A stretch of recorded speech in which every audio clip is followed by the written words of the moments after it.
Hello everyone, welcome to my channel. I am Neel Kamal and today we are going to learn Chapter 2 History, Socialism in Europe and the Russian Revolution. 2 part already मैं डाल चुकी हूँ, ये तीसरा part है और बहुत ही important part है क्योंकि अब इसमें हम ये देखेंगे कि सोशलिज़म जो एक आइडिया था वो किस तरह से पूरे यूरोप में धीरे धीरे करके फैल गया। ध्यान आपको ये रखना है कि हमारे भी प्रियम्बल में सोशलिस्ट वर्ड है। कई बार तुम लोगों को इसका मतलब समझ में नहीं आता, तो सोशलिस्ट क्या होता है समझ में नहीं आ रही है, सोशलिज्म क्या है, बिना मतलब का ये चैप्टर दे दिया, समझ में आता कुछ नहीं है, इतना लेंदी चैप्टर है। मैम मैं सारी चीज़ों को समझती हूँ कि तुम्हें क्या प्रॉब्लम होती है। हमें आपको एक चीज़ क्लियर कर दूँ बच्चों, ठीक है। जहाँ कहीं भी, जैसे कि मैंने आपको ध्यान होगा कि फ्रेंच रिवॉल्यूशन पढ़ाते समय मैंने सवाल सिर्फ एक पूछा था कि मुझे सिर्फ फ्रेंच रिवॉल्यूशन का एक रीज़न बता दो, क्या कारण थे। बहुत सारे रीज़न है, पॉलिटिकल रीज़न है, सोशल रीज़न, इकोनॉमिकल रीज़न है, और फिर जो स्कॉलर्स थे उनके व्यू, इन सबको छोड़ के यदि मैं सिर्फ एक कारण पूछूं तो वो ये है कि accumulation of power in one hand. सिर्फ राजा के पास सारी शक्तियां हैं, एग्जीक्यूटिव पावर हो, लेजिस्लेटिव पावर हो या फिर जुडिशियरी पावर हो, राजा सब पावर को समेट के अपने बैठ के राजा बना हुआ है, ठीक है। क्या हुआ, जब चेंज हुआ वो फॉर्म ऑफ गवर्नमेंट में जब चेंज हुआ तो बट गया पावर्स। कुछ लेजिस्लेचर के पास पावर्स आए, कानून भाई लेजिस्लेचर बनाएगा, एग्जीक्यूटिव एग्जीक्यूट करेंगे, उसके अनुसार देश को चलाएंगे, और जुडिशियरी जो है सो बाकी कुछ इस तरह का वायलेशन होगा तो उसको देख लेगी। पावर डिवाइड हो गया, ठीक है। ठीक इसी तरह से रशियन रिवॉल्यूशन के बारे में मैं यदि पूछूं कि सिर्फ एक कारण बताओ मुझे, तो रशियन रिवॉल्यूशन के बारे में वो एक कारण ये होगा कि accumulation of capital in few hands, कुछ लोगों के हाथ में सारी संपत्ति आना।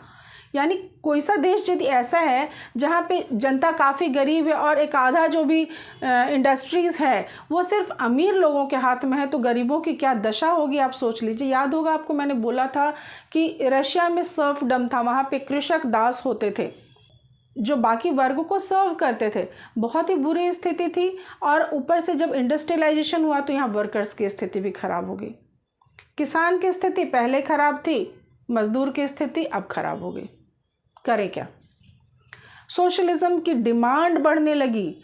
अब सोशलिज्म की डिमांड बढ़ने लगी, भाई सोशलिज्म है क्या ये तो बता दो।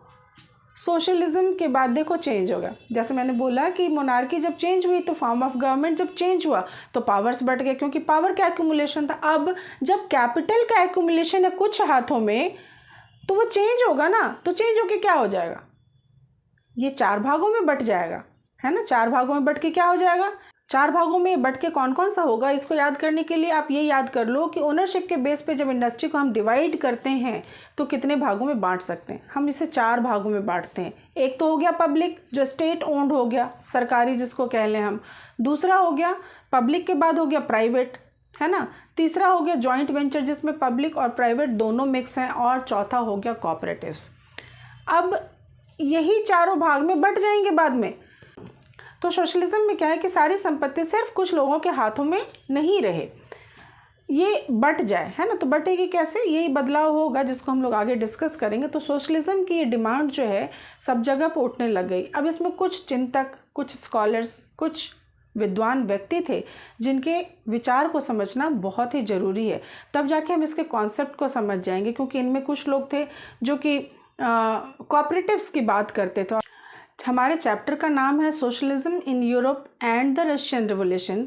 तो इसकी शुरुआत कहाँ से है, सोशलिज्म की शुरुआत दरअसल यदि पूछिए तो जो फेमस विचारक हैं वो इंग्लैंड के 2 विचारकों के बारे में आपके बुक में दिया हुआ है, और जर्मनी के एक विचारक के बारे में आपके बुक में दिया हुआ है। तो हम उसकी चर्चा करेंगे। थे तो बहुत सारी, यदि यूरोप के कई देशों को देख लें तो बहुत सारे हमारे पास स्कॉलर्स मिल जाएंगे। तो सबसे पहले चर्चा करते हैं रॉबर्ट ओवन के बारे में। रॉबर्ट ओवन ने न्यू हार्मनी नामक एक टाउन ही खरीद लिया जो कि 20,000 एकड़ में फैला हुआ था, और उसकी जो विचारधारा थी उसको उसने वहाँ पे साबित करने की कोशिश की कि वो एजुकेशन पे उसने बहुत ज़्यादा बल दिया और इक्वालिटी रखी लोगों के बीच में। और इस वजह से वहाँ क्या हुआ कि बहुत सालों तक वहाँ पे किसी तरह का विद्रोह और किसी तरह का उपद्रव नहीं हुआ था, और काफ़ी अच्छा विकास हो रहा था। उसका ये मानना था कि इंडस्ट्रीज़ के ऊपर जो कैपिटलिस्ट हैं, एक्चुअली इंडस्ट्रीज जिन्होंने इस्टेब्लिश कर रखी है तो वो बहुत ज़्यादा फ़ायदा कमाते थे। तो उसका ये मानना था कि ये फ़ायदा जो है इसको लिमिट में किया जाए, और सिर्फ 5% सिर्फ और सिर्फ 5% ही फ़ायदा वो लें और बाकी जो पैसा यदि आता है तो उसे मज़दूरों की भलाई में लगाएं। ये विचार था रॉबर्ट ओवन का। दूसरे थे लुई ब्लां। लुई ब्लां जो थे ये भी इंग्लैंड के ही थे और इनकी ये विचारधारा थी। हालांकि मैं ये बता दूं कि जो रॉबर्ट ओवन था उनका वो इंडिविजुअल प्रयास था कि उन्होंने अकेले ही उतना बड़ा लैंड परचेज किया था और वहाँ एक मॉडल कम्युनिटी सेंटर आप कह लो उस तरीके का खोला था, जहाँ पे उन्होंने एजुकेशन और इक्वालिटी को बहुत ही ज़्यादा महत्व दिया था और लोगों के बीच प्यार सद्भावना बना के रखने की कोशिश की थी, जिसमें वो काफ़ी हद तक सफल भी रहे थे। इसके बाद आती है लुई ब्लां की बारी। लुई ब्लां भी इंग्लैंड का ही था, वो और भी ज़्यादा उग्रवादी था। वो उसका तो ये कहना था कि जितने भी मज़दूर वगैरह हैं उन्हें राजनीतिक सत्ता प्राप्त करनी चाहिए और इस तरीके से जो राजनीतिक सत्ता वो प्राप्त कर लेंगे तो कहीं ना कहीं आर्थिक समाजवाद कायम हो जाएगा और अपने आप ही मज़दूरों की स्थिति सही हो जाएगी। और इस संदर्भ में एक और नाम आता है जो बहुत ही इम्पॉर्टेंट नाम आता है और कई बार सोशलिज्म का नाम लेने से उनका नाम लो तो बस पर्यायवाची बन गए हैं ये दोनों, जैसे कार्ल मार्क्स जर्मनी के जो थे। तो कार्ल मार्क्स का भी था। कार्ल मार्क्स मानते थे कि जो इंडस्ट्रियलिस्ट हैं जिन्होंने फैक्ट्रीज ओन करके रखी हैं ये एक्चुअली कैपिटलिस्ट हैं। जो इंडस्ट्रियलिस्ट हैं वो कैपिटलिस्ट हैं क्योंकि उन्होंने उसमें पूंजी लगा रखी है, उन्होंने इंडस्ट्री इस्टेब्लिश की है। लेकिन उन्होंने जो ये इंडस्ट्री इस्टेब्लिश की है इसका मैक्सिमम लाभ वही कमा रहे हैं। जो एक्चुअल में काम कर रहा है वर्कर उसे कुछ नहीं मिल रहा, तो काम कर रहा है वर्कर और फ़ायदा कमा रहे हैं इंडस्ट्रियलिस्ट, कैपिटलिस्ट, इसीलिए वो उन्हें कैपिटलिस्ट कहते थे। तो वो मज़दूरों के पक्ष में थे। उनका तो ये कहना था कि दुनिया के सारे मज़दूरों एक हो जाओ क्योंकि तुम्हारे पास खोने को कुछ नहीं है और पाने को पूरा संसार है। तो कार्ल मार्क्स का नारा था कि दुनिया के मज़दूरों एक हो जाओ क्योंकि तुम्हारे पास खोने को कुछ नहीं है और पाने को पूरा संसार है। You have nothing to lose but your chains. क्योंकि मज़दूर जो है वो एक तरह के बंधन से जकड़े हुए होते हैं कि उन्हें मजबूरी में मज़दूर बनना पड़ता है और इतना काम करना पड़ता है और उन्हें उसके एवज में ना तो सही पैसे मिलते हैं, ना तो वर्किंग आवर अच्छा है और ना ही उनके रहने खाने की अच्छी व्यवस्था होती है। तो मार्क्स का मानना था कि मज़दूर तब तक खुश नहीं रह सकता है जब तक कि सारी पूंजी कैपिटलिस्ट लोगों के पास है।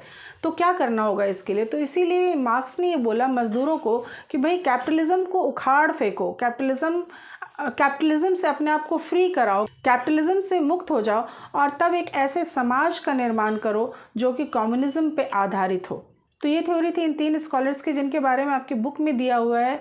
इनके बारे में मैं अलग से बड़ा वीडियो भी बनाऊंगी ताकि जो आपको एडिशनल इन्फॉर्मेशन हो आप देखना चाहें तो ज़रूर देखें उसको। फिलहाल के लिए हम इसे यहीं पे विराम देते हैं, लेकिन एक शब्द है जिसकी चर्चा मैं करना चाहूँगी और ये कम्युनिस्ट सोसाइटी जो होगी वो फ्यूचर की नेचुरल सोसाइटी होगी। तो ये विचारधारा थी कार्ल मार्क्स की। तो इस चैप्टर से रिलेटेड अगले सब टॉपिक्स को देखने के लिए आप मेरी नेक्स्ट वीडियो का इंतजार कीजिए। Thank you so much for watching my video.